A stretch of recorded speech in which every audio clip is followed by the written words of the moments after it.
Location, location, location. In real estate, you always hear about how location is one of the most important things, if not the most important thing to look at when considering buying real estate. And with rental properties, it's no different.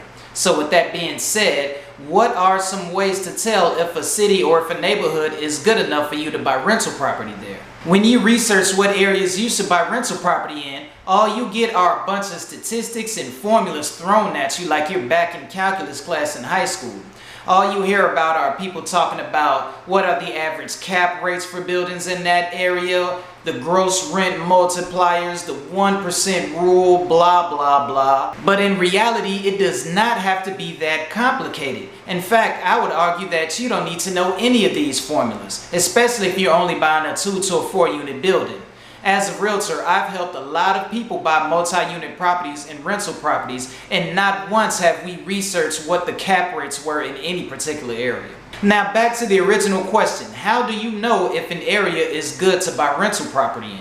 Well, you really only need to look out for 2 things. That's it, just 2 things. And while you're at it, don't forget to smash that like and that subscribe button and stick around to the end, and I'll show you a little secret that you can look for that'll show you if an area is good for rental property or not. Number 1, you need to look at how the price of the buildings in the area compare to the average rents that you can get for those buildings in the area. Now notice I didn't say pricing alone. Pricing alone isn't as important as you might think it is. The reason I say this is because if you can get enough rental income from that building to cover the expenses of the building, you don't really care what price it is, do you? As long as you're getting your money every month. As long as the building is providing you good rental income that's enough to cover your mortgage and your expenses, and hopefully maybe even give you a little extra money every month, that's a good rental property. For example, let's say you had a choice between 2 buildings. The first building costs $500,000, which will leave you with a mortgage of $4,000 each month.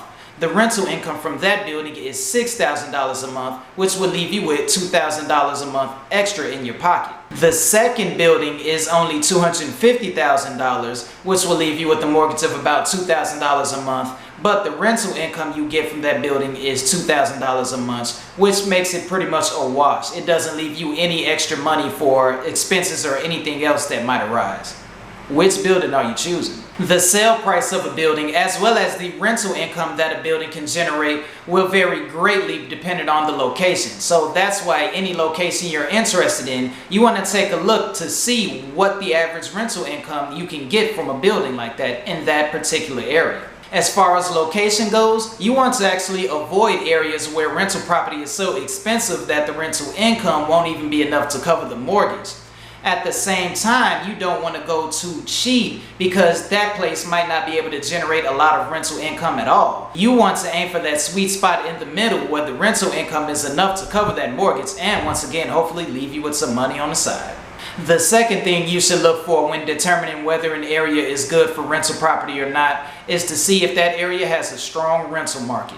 When you buy rental property, you want to make sure to keep the vacancy rate as low as possible. In other words, you want a tenant in that property at all times paying you money. The stronger the rental market is in that area, the easier it will be for you to find tenants and the less you have to worry about turnover. The rental market can be very different depending on the location. If you're in an area that's so expensive that not a lot of people can afford it, then anyone who can afford it will most likely buy a property and won't be willing to rent. If you're in an area that's so cheap and it's bad and run down, you might have a hard time finding someone to stay in that building, period. Or even if they do stay there, your tenants are going to look to leave as soon as possible, leaving you with high turnover and high vacancy rates, and that's bad for business. Have a realtor research how long it takes the average rental property to find a renter.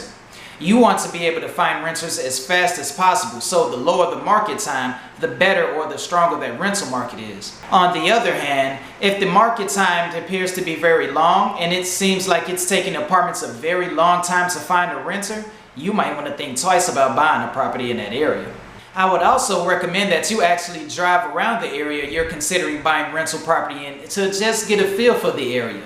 Get a feel for the amenities in the area. Does this seem like this will be a nice place to live? Is this a place where a family might want to consider living for a few years? Are there a lot of apartment buildings or other rental properties in the area?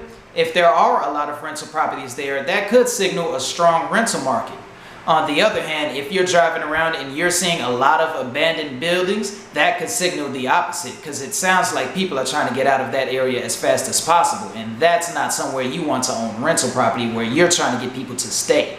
Oh, and you want to know a secret that I use, or more like a cheat code to let you know if an area is good for rental properties? Look for an area that has a huge laundromat or a lot of laundromats there. A lot of buildings do not have washers and dryers for tenants to wash their clothes in, so those tenants are going to need to go to a laundromat. If there's a laundromat in the area that looks like it's pretty busy or looks like it's doing well, chances are that's an area that has a strong rental market. So as far as location goes, those are the two big things you should look out for. That's right, just keep it simple as possible. No need to get complicated with this. Now, if you're on the fence about buying a property, or if you want to know whether you should buy a property now or maybe wait until 2023 to see what happens, check out the video here.